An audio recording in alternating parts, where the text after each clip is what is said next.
ஆசிரியர் அந்தோணி தாமஸ் எழுதி பேராசிரியர் அருள்ராஜ் அவர்கள் தமிழாக்கம் செய்த நாம் ஜெபிக்கும்போது புத்தகத்திலிருந்து வாசிப்பவர் ருஃபீனா ராஜ்குமார்.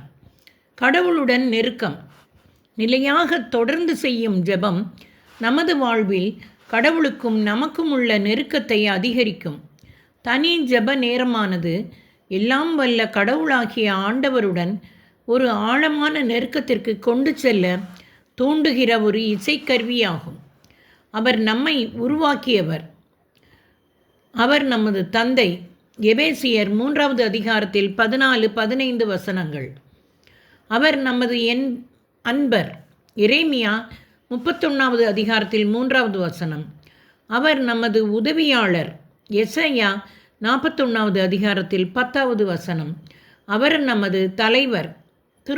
திருப்பாடல் 31-9வது வசனம். நமது ஆண்டவர் இயேசு கிறிஸ்து கடவுளின் மகனாக இருந்தாலும் கடவுளின் நெருக்கத்திலேயே தொடர்ந்து இருக்க ஜெபத்திலே அதிக நேரம் செலவிட்டார். இயேசு விடியற்காலை கருக்கலில் எழுந்து தனிமையான ஒரு இடத்திற்கு புறப்பட்டு சென்றார்.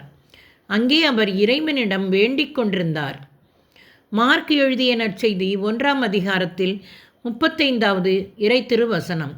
அங்கே அவர் தந்தையுடன் பேசிக்கொண்டும் அவர் சொல்வதை கவனித்து கொண்டும் இருந்தார். ஜெபம் என்பது கடவுளின் நெருக்கத்தை நோக்கிய படிக்கற்களாகும். தினமும் நாம் ஆண்டவருடன் நேரம் செலவிடவில்லை என்றால் கடவுளுடன் நெருக்கத்தில் வளர முடியாது. விவிலியமோ எந்த சட்டமோ மற்றும் ஒழுங்குமுறைகளோ இல்லாத ஒரு காலத்தில் வாழ்ந்தவர் ஏனோக்கு.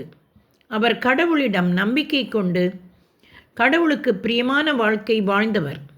கடவுளோடு வாழ்ந்தவர். அதுதான் அவரை கடவுளுக்கு அறிமுகப்படுத்தி கடவுளை ஏனோக்கின் மீது பிரியம் கொள்ள செய்தது. கடவுள் அவரை எடுத்துக்கொண்டார். நீங்கள் தனி ஜெபத்தை தவறவிட்டால் உங்கள் வாழ்விலே கடவுளுடனான உறவு பலவீனம் அடைந்து கொண்டே வருவதை காண்பீர்கள். கடவுளுடனான உங்கள் உறவை பலவீனம் அடைய செய்கிறவரா நீங்கள்? இல்லை, ஒருபோதும் இல்லை.